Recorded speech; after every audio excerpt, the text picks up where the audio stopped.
Guys welcome back to your channel journey to success. तो इस video में हम कवर करने वाले हैं ऑर्गेनाइजेशनल चेंज एंड डेवलपमेंट का यूनिट नंबर 2। ठीक है, तो ऑर्गेनाइजेशनल चेंज एंड डेवलपमेंट का जो बेसिक मीनिंग है हम यूनिट नंबर 1 में कवर कर चुके हैं।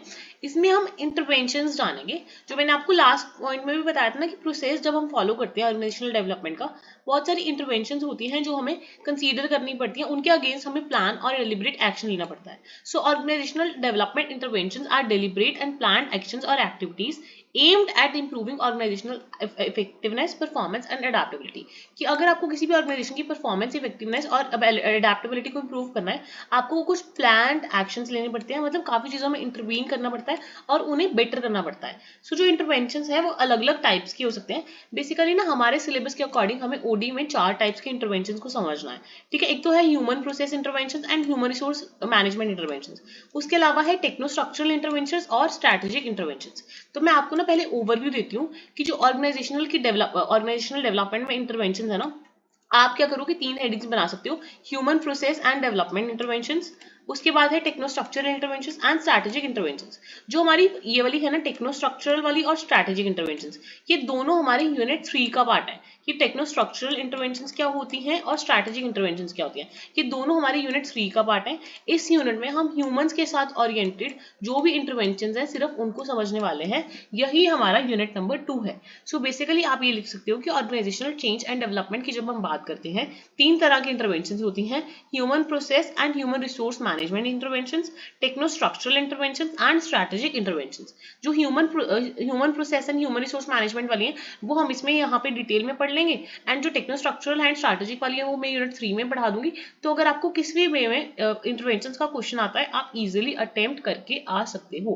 मैंने बहुत ही ज्यादा इसको एक्सपैंड नहीं करा है, जितना मिनिमम रिक्वायर्ड था उसी हिसाब से मैंने इंटरवेंशंस तैयार करी है। सो आप सबसे पहले human process and human resource management की जो इंटरवेंशंस हैं उनके टाइप्स याद कर सकते हो कि मतलब उनमें क्या क्या चीजें आ सकती हैं। कि जब भी आपको ह्यूमन प्रोसेस या ह्यूमन रिसोर्स को मैनेज करना है, उस चीजों में आपको इंटरवीन करना पड़ेगा, राइट। सो उसके लिए आपके पास कौन कौन सी इंटरवेंशंस हैं। देखो, आप एक तो ट्रेनिंग ग्रुप्स, मतलब लोगों को ट्रेन करके ग्रुप्स बना सकते हो। एक प्रोसेस कंसल्टेशन दे सकते हो। Third one is third party के साथ इंटरवेंशंस कर सकते हो। नेक्स्ट इज टीम बिल्डिंग कर सकते हो। क्या कर सकते हो, टीम बिल्डिंग कर सकते हो। उसके बाद नेक्स्ट हमारा टॉपिक है ऑर्गेनाइजेशनल कन्फ्रंटेशन मीटिंग्स कर सकते हो। कोचिंग एंड मेंटरिंग उन सबको प्रोवाइड कर सकते हो। तो ये हमारे 6 पॉइंट्स ये हो गए। इसके अलावा रोल फोकस्ड इंटरवेंशंस कर सकते हो।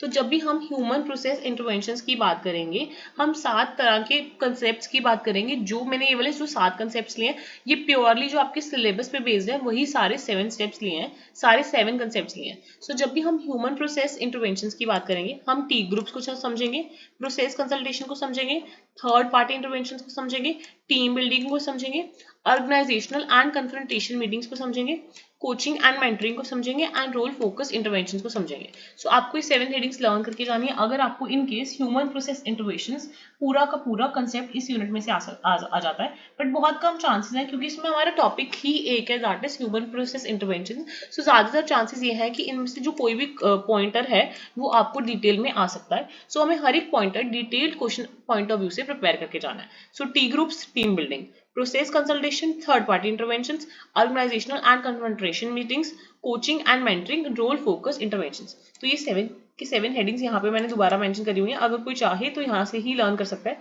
ताकि उसके आगे जाके उसको कोई प्रॉब्लम ना हो। सो ह्यूमन प्रोसेस इंटरवेंशंस का बेसिक मतलब क्या है।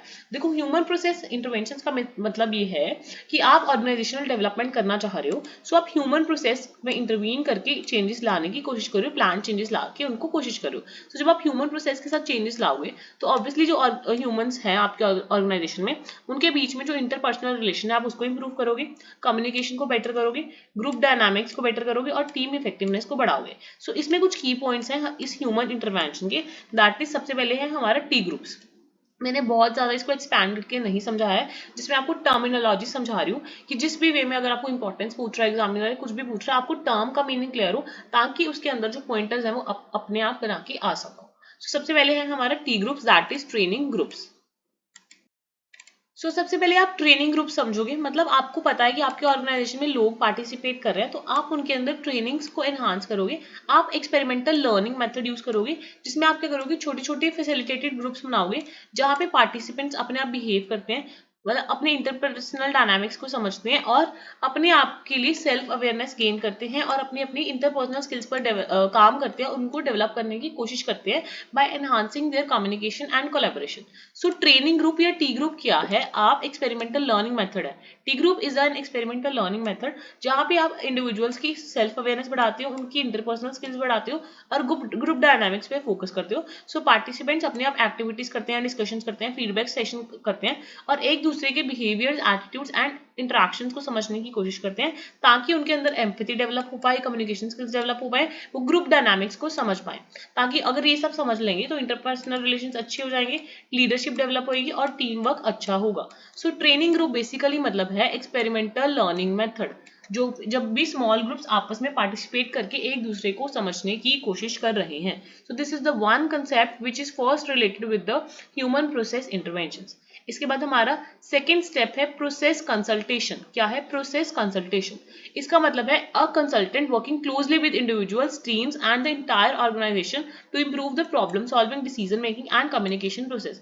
सो प्रोसेस, पूरे के पूरे प्रोसेस में एक कंसल्टेटर है आपके पास, फैसिलिटेटर है जो आपके क्लाइंट सिस्टम में जो इश्यूज हैं उनको आइडेंटिफाई करने में, उनको एनालाइज करने में और उसको सॉल्यूशन प्रोवाइड करने में हेल्प कर रहा है। सो प्रोसेस कंसल्टेशन में ऑर्गेनाइजेशंस क्या करते हैं, या किसी स्पेसिफिकली इंडिविजुअल के लिए या फिर पूरी की पूरी टीम के लिए या फिर पूरे पूरे ऑर्गेनाइजेशन के लिए एक एक्सटर्नल कंसल्टेंट बुला लेती हैं जो कि उनको हेल्प करता है प्रोसेस में और इंटरेक्शन में चेंजेस लाने के लिए। तो जो कंसल्टेटर है वो फैसिलिटेटर का काम करता है ताकि जो भी एड्रेसिंग इश्यूज हैं ऑर्गेनाइजेशन में वो उनको फाइंड आउट करके इफेक्टिवनेस बढ़ा पाए। वही कंसल्टेटर हेल्प करता है कि क्या क्या प्रॉब्लम्स चल रही हैं ऑर्गेनाइजेशन में, प्रॉपरली उनके साथ ओपन डायलॉग करता है, सपोर्ट करता है और डिसीजंस बनाने में हेल्प करता है, प्रॉब्लम्स को सॉल्व करने में हेल्प करता है। ऑब्वियसली अगर कोई कंसल्टेटर आएगा तो वो फीडबैक्स, अपने वैल्यूएबल इनसाइट्स देगा जिसकी वजह से एक अच्छी डायरेक्शन मिल जाएगी ऑर्गेनाइजेशन की। सो टी ग्रुप्स का मतलब है ऑर्गेनाइजेशन में आप एक्सपेरिमेंटल मेथड से छोटे छोटे ग्रुप्स बना रहे हो जो आपस में इंटरेक्ट कर रहे हैं। प्रोसेस कंसल्टेशन में आप बाहर से कंसल्टेटर हायर कर रहे हो जो ऑर्गेनाइजेशन में जो ह्यूमन है उनको हेल्प कर रहा है। थर्ड पार्टी इंटरवेंशन का मतलब है आप एक एक्सटर्नल इंडिविजुअल और टीम लेके आ रहे हो। ठीक है, मतलब एक मीडिएटर। फॉर एग्जांपल आपकी जो ऑर्गेनाइजेशन है उसमें बहुत सारे कन्फ्लिक्ट्स हो गए हैं, लोगों की आपस में बनती नहीं है। सो आपको पता है कि अगर आप ऑर्गेनाइजेशन के विद इन का कोई बंदा लेके आओगे तो वो बात और ही खराब होगी। सो आप एक्सटर्नल कोई इंडिविजुअल या टीम मेंबर या फिर मीडिएटर या आर्बिट्रेटर लेके आ रहे हो ताकि कंस्ट्रक्टिव बातचीत हो सके, आपकी जो पार्टीज है जो आपस में कन्फ्लिक्ट कर रही है वो एक कॉमन ग्राउंड पे आ सके और म्यूचुअली एग्रीएबल सॉल्यूशंस पर पहुंच सके। सो थर्ड पार्टी इंटरवेंशन का मतलब है आप एक्सटर्नल पार्टी और मीडिएटर को लेके आ रहे हो रिजॉल्व करने के लिए झगड़ों को, ताकि जो वो थर्ड पार्टी हो वो न्यूट्रल हो हमेशा और आपको अगर कन्फ्लिक्ट्स हो जाते हैं, कोई भी सिचुएशन ऐसी आ जाती है जो उसको रिजॉल्व करने में हेल्प करती है। और ऑब्वियसली आप मेडिएशन के जो आपकी मेडिटेशन है इसके सेंटर सेशंस वगैरह करवा सकते हो, कन्फ्लिक्ट रेजोल्यूशन की टेक्निक्स यूज करोगे ताकि जो आपकी कंस्ट्रक्टिव कन्वर्सेशंस हो पाए और दोबारा से जो कॉन्फ्लिक्टिंग पार्टीज हैं उनके बीच में एक ट्रस्ट बिल्ड हो सके और एक अच्छा कोलैबोरेटिव एनवायरनमेंट बन सके, मतलब पॉजिटिव वाइब्स आए ऑर्गेनाइजेशन में। सो थर्ड पार्टी इंटरवेंशन का मतलब है आप एक्सटर्नल रिक्रूटमेंट कर रहे हो, एक्सटर्नल कोई बंदा लेके आ रहे हो जो आपको कॉन्फ्लिक्ट रेजोल्यूशन में असिस्टेंस प्रोवाइड कर रहा है। Next point is team building. आपको क्या करना है, टीम्स बनानी है, टीम्स बिल्डिंग इंटरवेंशन कर रहे हो आप, ऐसी एक्सरसाइजेस, ऐसी गेम्स ये सब कर रहे हो कि ट्रस्ट बिल्ड हो, कोलैबोरेशन बिल्ड हो और टीम स्किल्स आए। क्योंकि आपको पता है कि जब भी हम ऑर्गेनाइजेशन में काम करते हैं ना, बहुत सारा काम टीम अप ग्रुप्स में होता है। सो टीम इंटरवेंशन करके आप टीम इंप्रूवमेंट्स लाने की कोशिश कर रहे हो। सो यहाँ पे ना अगर आपको टीम बिल्डिंग आ जाता है तो मुझे तो आपको ज्यादा डाटा नहीं मिल पाएगा, तो मैंने यहाँ पे टाइप्स ऑफ टीम्स मेंशन कर दिया ताकि अगर आपको इनकेस टीम बिल्डिंग अकेला कंसेप्ट आ जाता है तो आप इसमें टीम बिल्डिंग जब आप करते हो तो कौन कौन सी तरह की टीम्स हो सकते हैं वो टीम्स के नाम याद कर पाओ। यहाँ पे मैंने आपको 9 तरह की टीम्स मेंशन करी हैं। एक तो है फंक्शनल टीम्स, एक है क्रॉस फंक्शनल टीम्स कि जो next one is self management teams, virtual teams, project teams, management teams, problem solving teams and quality improvement teams, advisory teams. देखो इनके नाम पहले याद कर लो ताकि मैं आपको बाद में इनका जो इन डेप्थ मीनिंग है वो समझा पाऊं। तो that is functional teams, cross functional teams, self management teams, virtual teams, project teams, management teams, problem solving teams, quality improvement teams and advisory teams. I hope सभी को ये क्लियर हो गया होगा। अभी हम इन टीम्स को डेप्थ में जानेंगे। सबसे पहले है हमारा फंक्शनल टीम्स। देखो फंक्शनल टीम्स का मतलब है आप जो टीम्स बना रहे हो वो ऑर्गेनाइजेशन में फंक्शनल डिपार्टमेंट्स होते हैं, जैसे फाइनेंस वाले अलग, मार्केटिंग वाले अलग, ह्यूमन रिसोर्स वाले अलग, ऑपरेशन वाले अलग। तो जिनको जिस चीज में एक्सपर्टीज है उसी बेसिस पर आप टीम्स बना रहे हो ताकि वो और बेटर परफॉर्म कर पाए, उनकी टीम लर्निंग इंप्रूव हो पाए।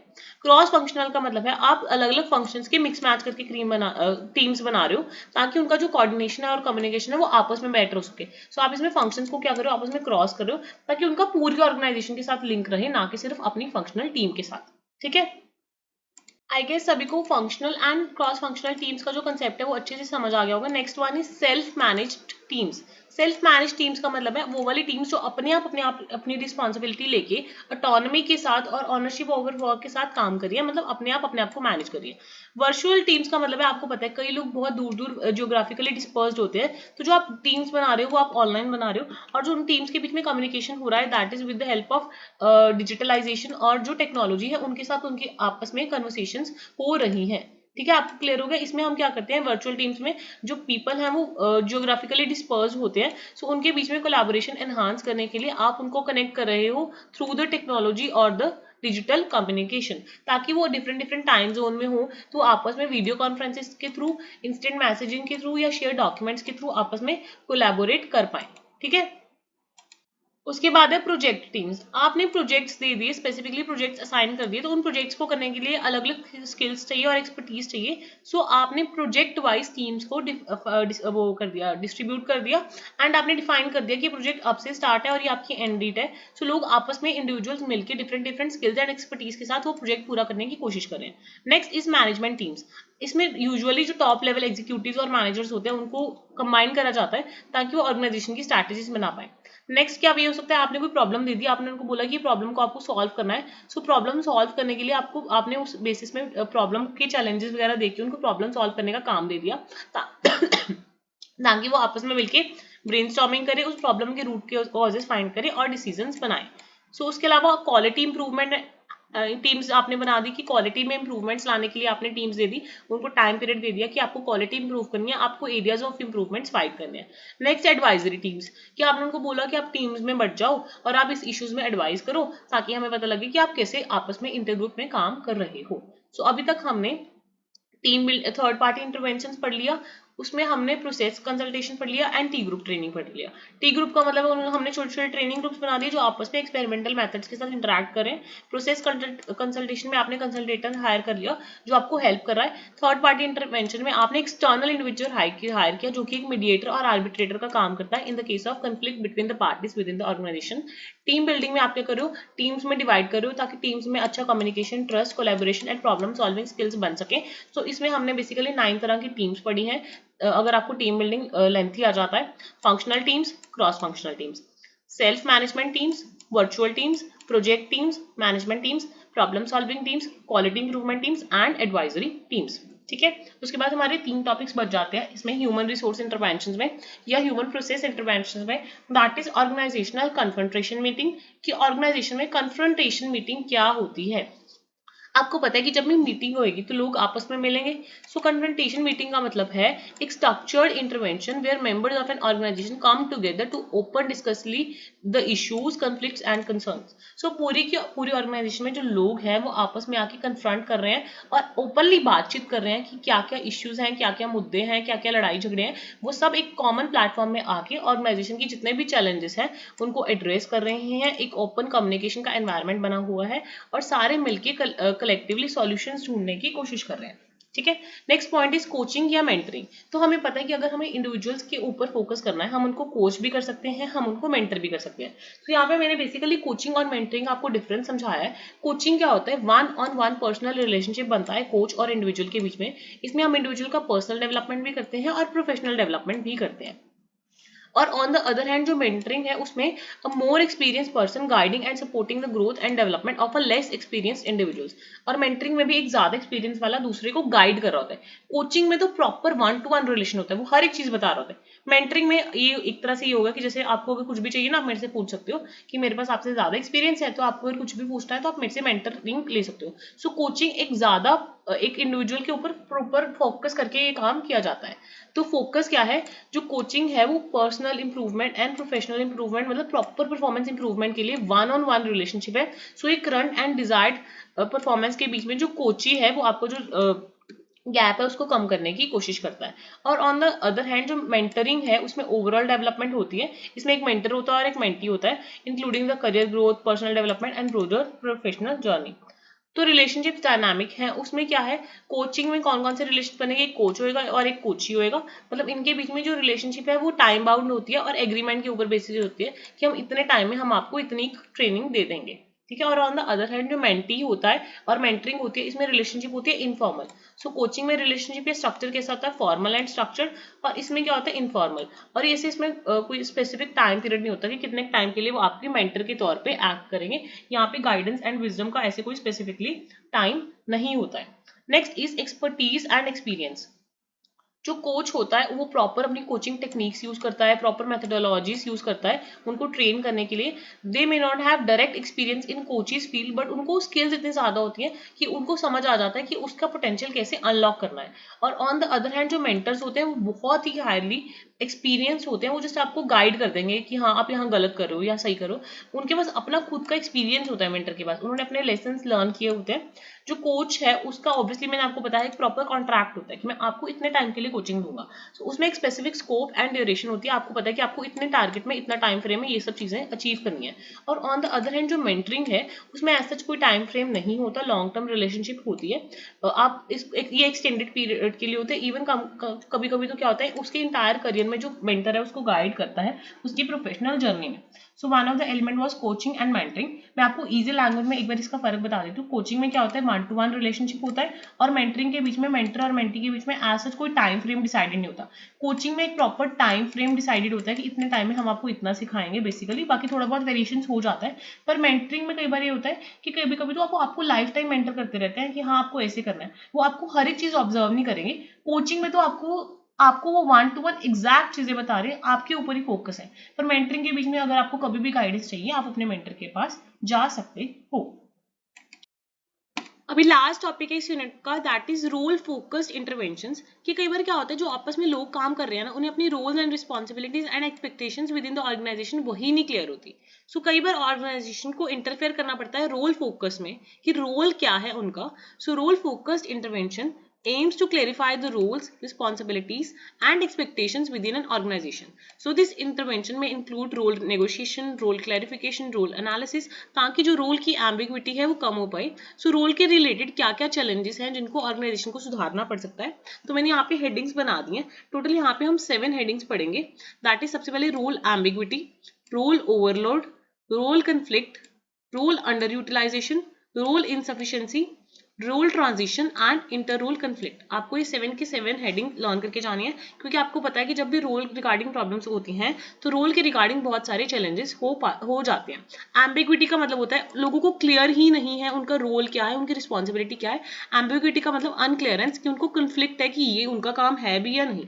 रोल ओवरलोड का मतलब है आपने उनको बहुत सारा काम एंड बहुत सारी रिस्पॉन्सिबिलिटीज दे दी जो उन कामों को वो हैंडल नहीं कर पा रहे हैं। रोल कन्फ्लिक्ट का मतलब होता है कि कन्फ्लिक्टिंग डिमांड्स हैं अलग अलग रोल्स की, जो उनके काम है वो आपस में ही कॉन्ट्राडिक्ट कर रहे हैं, मतलब आपस में ही कन्फ्लिक्ट कर रहे हैं। रोल अंडर यूटिलाइजेशन का मतलब है आप इंडिविजुअल्स को चांस नहीं दे रहे कि जो भी अपॉर्चुनिटीज है वो उनका फायदा उठा पाए।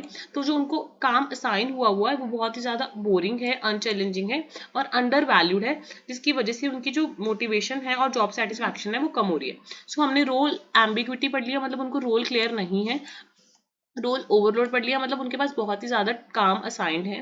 रोल कन्फ्लिक्ट का मतलब है जो उनको 2-2 3-3 रोल मिले हुए हैं वो आपस में कॉन्ट्राडिक्टरी इन नेचर है। एंड रोल अंडर यूटिलाइजेशन का मतलब है उनको इतनी अपॉर्चुनिटीज या नहीं दिए जा रहे, जिसकी वजह से वो बहुत ही ज्यादा बोर्ड और अनचैलेंज्ड फील कर रहे हैं। Next one is role insufficiency. Insufficiency का मतलब होता है उनके पास रोल को पूरा करने के लिए नेसेसरी रिसोर्सेज, अथॉरिटी या सपोर्ट नहीं है। तो वो जो अपना रोल है वो फुलफिल कैसे करेंगे जब वो इनसफिशिएंट होंगे, मतलब उनके पास जितनी भी रिक्वायर्ड रिसोर्सेज है या अथॉरिटी है या जो भी टूल्स है या ट्रेनिंग्स वगैरह है वो नहीं है, तो जिसकी वजह से उनकी जो एबिलिटी है उस रोल को परफॉर्म करने की वो प्रॉपर नहीं है।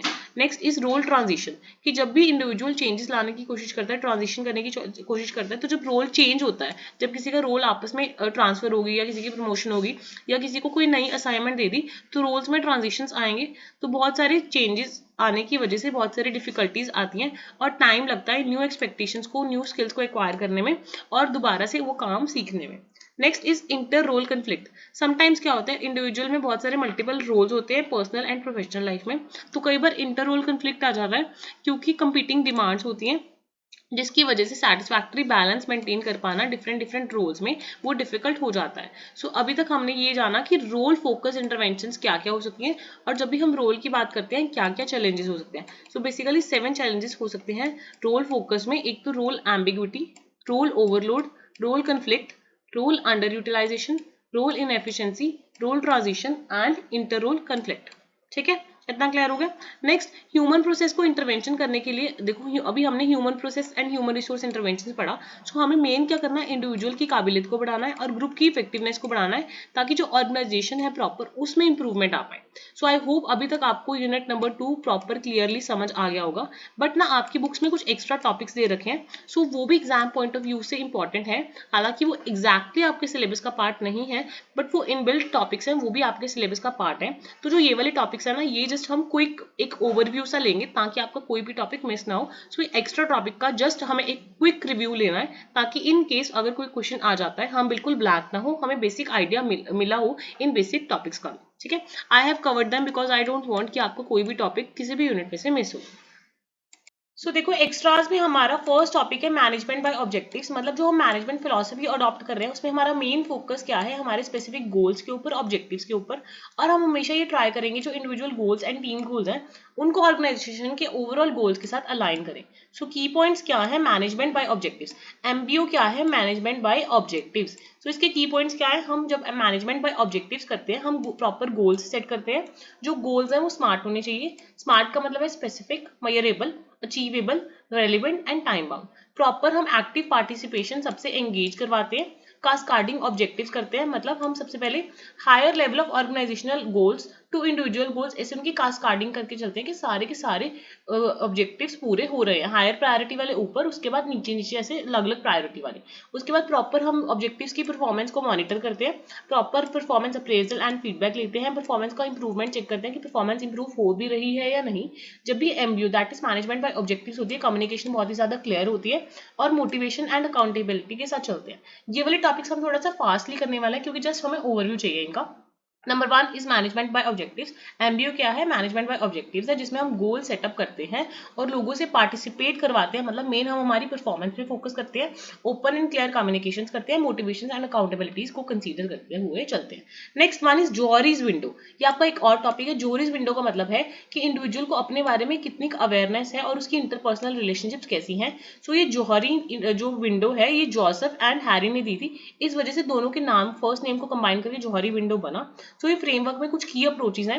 फॉर एग्जांपल ये डायग्राम बनी हुई है। देखो, कुछ चीजें ऐसी होती हैं जो हमें पता होती हैं अपने बारे में और कुछ हमें अपने बारे में भी नहीं पता होती, और कुछ चीजें दूसरों को हमारे बारे में पता होती हैं और कुछ चीजें ऐसी होती हैं जो दूसरों को हमारे बारे में नहीं पता होती। जो चीजें हमें भी अपने बारे में पता है और लोगों को भी आपके बारे में पता है उसको हम बोलते हैं एरिना। ठीक है, उसके बाद जो चीजें किसी को आपके बारे में नहीं पता और आपको भी उसको खुद के बारे में आपको नहीं पता, दैट इज अननोन। ठीक है, उसके बाद कुछ चीजें ऐसी होती है जो हमें खुद को पता है अपने बारे में पर दूसरों को नहीं पता, तो हम कहते हैं ना वो खोटा डाल रखा है, उसको खुद को पता है पर बाकियों को नहीं दिखाता, that is facade. And on the other hand कुछ चीजें ऐसी होती है जो दूसरों को आपके बारे में पता होती हैं पर आपको अपने बारे में नहीं पता होती, that is the blind spot. So Johari window के अकॉर्डिंग ये चार की एस्पेक्ट्स हैं। ओपन एरिया, अरेना बोलते हैं जिसको, ब्लाइंड एरिया मतलब blind spot, next is hidden area जो कि है फैसाड, एंड अननोन एरिया मतलब जो अननोन एरिया जो किसी को भी नहीं पता। ओपन एरिया मतलब दोनों को पता है, लोगों को भी पता है, आपको भी पता है, और अननोन एरिया जो आपको भी नहीं पता, लोगों को भी नहीं पता। ये दोनों क्लियर हुआ। ब्लाइंड स्पॉट वो होता है जो अदर्स को पता होता है कि ये आपकी स्ट्रेंथ है बट आपको वो चीज नहीं पता होती।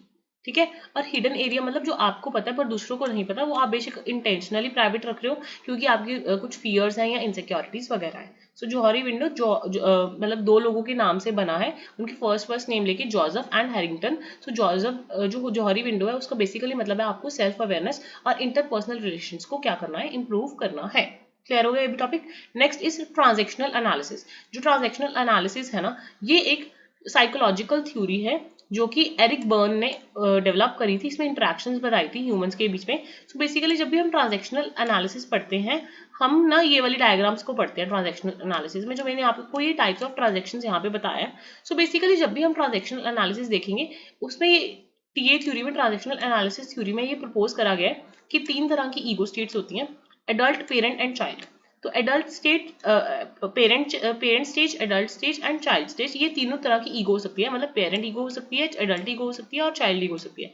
पेरेंट ईगो का मतलब होता है कि जो भी आप चीजें बिहेव करते हो, जो भी आप चीजें सीखते हो, जो भी आपके एटीट्यूड्स एंड वैल्यूज डेवलप होते हैं, वो आप अपने पेरेंटल फिगर या अथॉरिटी फिगर से एक्वायर करते हो। ठीक है।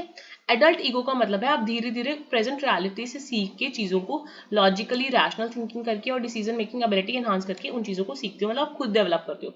और चाइल्ड ईगो वो वाली चीजें होती हैं जो आपके बचपन से ही आपके इंस्टिंक्ट्स या इमोशन से डेवलप हो जाती हैं। सो बेसिकली अगर हम देखें तो डेली लाइफ में पेरेंट ईगो, एडल्ट ईगो और चाइल्ड ईगो, ये इंडिविजुअल में 3 ईगो स्टेट्स हैं डिफरेंट डिफरेंट सिचुएशंस में। सो उसमें ट्रांजेक्शन्स चलती रहती हैं। मेनली जो 2 तरह की ट्रांजेक्शन्स होती हैं वो होती हैं complementary transactions and cross transactions. हमारा टॉपिक भी वही है ना, ट्रांजेक्शनल एनालिसिस, हमें ट्रांजेक्शंस को समझना है। ठीक है। सो कॉम्प्लीमेंट्री ट्रांजेक्शंस का मतलब है जब भी जो ट्रांजेक्शन हो रही है वो ego states of the both the individuals predictable manner में है, कि मुझे पता है कि इस ईगो स्टेट में रिएक्ट करेगा तो वो प्रिडिक्टेबल ही अलाइन हो रहा है, जिसकी वजह से जो कम्युनिकेशन है वो इफेक्टिव है। और आपको पता है कि वो बंदा अब इस ईगो स्टेट में है, और दूसरे को भी पता है कि वो बंदा अब इस ईगो स्टेट में है। वेदर पेरेंट भी हो सकती है, एडल्ट भी हो सकती है, चाइल्ड भी हो सकती है। अब क्रॉस में क्या है, वो अलाइन नहीं होता। मैंने सोचा कुछ और था, बट वो जो बंदा रिएक्ट कर रहा है वो किसी और ईगो स्टेट में कर रहा है। ठीक है। और इसमें कुछ 2-3 टर्म्स और इंपॉर्टेंट है ट्रांजैक्शनल एनालिसिस में, जो मैंने यहाँ पे छोटे छोटे मेंशन कर रखे हैं। That is strokes, live scripts, games and autonomy and change. Strokes का मतलब है जो बार बार आपको स्ट्रोक्स मतलब अटेंशन, रिकॉग्निशन वगैरह आपकी कितनी है। जो स्ट्रोक्स है वो पॉजिटिव भी हो सकते हैं, मतलब फॉर एग्जांपल कोई आपकी प्रेज कर रहा है, एनकरेजमेंट कर रहा है। नेगेटिव भी हो सकते हैं, फॉर एग्जांपल कोई आपका क्रिटिसिज्म कर रहा है। लाइफ स्क्रिप्ट्स आर अनकॉन्शियस और आपके लाइफ पैटर्न्स के ऊपर डिपेंडेंट होती हैं। ठीक है। गेम्स का मतलब है कोई चीज आप बहुत ही ज्यादा रेपिटेटिव मैनर में कर रहे हो तो अनकॉन्शियसली भी आप वही चीजों करोगे और आपको साइकोलॉजिकल एडवांटेजेस मिल जाएंगे। ऑटोनॉमी एंड चेंज का मतलब है इंडिविजुअल्स अपने थॉट के बारे में कितना अवेयर है और चेंज करने के लिए कितना तैयार है। सो बेसिकली ट्रांजैक्शनल एनालिसिस में आपको 3 ईगो स्टेट्स पढ़नी है, parent ego, adult ego, child ego. Transactions cross भी हो सकती है, कॉम्प्लीमेंट्री भी हो सकती है। उसके अलावा जो स्ट्रोक्स है वो पॉजिटिव भी हो सकते हैं, नेगेटिव भी हो सकते हैं। लाइफ स्क्रिप्ट अनकॉन्शियस होती है, तो हर एक की अलग अलग होगी, अलग अलग चीजों के ऊपर डिपेंड करेगी। गेम्स का मतलब है वो चीजें आपकी साइकोलॉजी में आ गई है due to the repetitive patterns. And autonomy and change depend करेगा कि कोई के बंदे को अपने बारे में कितनी नॉलेज है और चेंज के लिए कितना तैयार है। और ट्रांजेक्शन्स हमने कॉम्प्लीमेंट्री एंड क्रॉस तो पढ़ ली थी। उसके अलावा और भी तरह की ट्रांजेक्शन्स हो सकती हैं ट्रांजेक्शनल एनालिसिस में। That is parallel transactions, angular transactions and ulterior transactions. Clear हो गया। पैरेलल हो सकती हैं, एंगुलर हो सकती हैं और अल्टीरियर ट्रांजेक्शंस हो सकती हैं। अभी हमारा लास्ट कंसेप्ट बन जाता है एक्स्ट्रा में MBTI indicator. MBTI indicator, MBTI क्या है? ये है Myers and Briggs type indicator. क्या है? Myers and Briggs type indicator. ये एक प्रॉपर साइकोमेट्रिक असेसमेंट टूल है जिसमें हमें ये पता लगता है कि जो इंडिविजुअल है ना वो कैसा बिहेव कर रहा है। सो इसमें ना बेसिकली 16 तरह की पर्सनालिटी टाइप्स निकल के आती है। कितनी तरह की? 16 टाइप्स की, अलग अलग कॉम्बिनेशंस के साथ 16 टाइप्स की इंडिविजुअल पर्सनालिटीज निकल के आती हैं। सो पर्सनालिटी प्रेफरेंसेस दिए गए हैं, कुछ टर्म्स यूज करे गए जो मैं आपको पहले बता देती हूँ कि कोई भी इंडिविजुअल है ना वो जैसे ये 8 कैटेगरीज या 8 ग्रुप्स में हम डाल सकते हैं उसको। या वो एक्सट्रोवर्ट हो सकता है या इंट्रोवर्ट हो सकता है। उसके अलावा वो या तो थिंकर होगा या फीलर होगा। थिंकर भी हो सकता है, फीलर भी हो सकता है। उसके बाद इंडिविजुअल सेंसर भी हो सकता है, इंट्यूटिव भी हो सकता है। नेक्स्ट वो जजर भी हो सकता है और प्रिसीवर भी हो सकता है। आपको ये 8 हेडिंग्स लर्न करनी है। इंट्रोवर्ट, एक्सट्रोवर्ट, या तो ये चॉइस होगी। उसके अलावा थिंकर या फीलर। नेक्स्ट इज सेंसर या इंट्यूटिव, देन जजर या प्रिसीवर। तो इनके कॉम्बिनेशंस बनाने हैं, मतलब इंट्रोवर्ट या एक्सट्रोवर्ट में से एक चूज करना है, थिंकर या फीलर में से एक चूज करना है, सेंसर एंड इंट्यूटिव में से एक चूज करना है, एंड जजर एंड रिसीवर में से एक चूज करना है। सो आप ऐसे जो 4 डायक्टोटॉमीज है उसके अकॉर्डिंग आप 16 पर्सनालिटी टाइप्स बना के आ सकते हो। सो या एक्स्ट्रावर्जन होगा या इंट्रोवर्जन होगा, डिपेंड करेगा। सेंसिंग होगा या इंट्यूटिव होगा, थिंकिंग होगा या फीलिंग होगा, जजिंग होगा या प्रिसीविंग होगा। सो उस टाइप पे आप 16 तरह के ऐसे डिस्टिंक्ट ट्रेट्स बना के आ सकते हो। That is your MBTI indicator, Myers and Briggs type indicator. I hope आपको सारे एक्स्ट्रा टॉपिक्स भी मैंने जैसे फास्ट समझाया है, क्योंकि हमारे एग्जैक्ट सिलेबस का पार्ट नहीं है, बट हम इनको स्किप नहीं कर सकते, ये भी समझ आ गए होंगे, और जो मेन टॉपिक है वो भी समझ आ गया होगा। आपके जो भी वैल्यूएबल कमेंट्स है आप कमेंट सेक्शन में डाल सकते हो, और ये चैनल अपने फ्रेंड्स के साथ शेयर कर सकते हो जिनका सेम एग्जाम है। जल्दी ही UGC नेट की, RBI ग्रेड बी की, या जितने भी गवर्नमेंट एग्जाम्स हैं उनकी भी क्लासेस जल्दी ही अपलोड हो जाएंगी। सो आप ये चैनल को सब्सक्राइब करके रख सकते हो फॉर द फर्दर नोटिफिकेशंस। बाकी मिलते हैं नेक्स्ट वीडियो में एक नए पार्ट के साथ।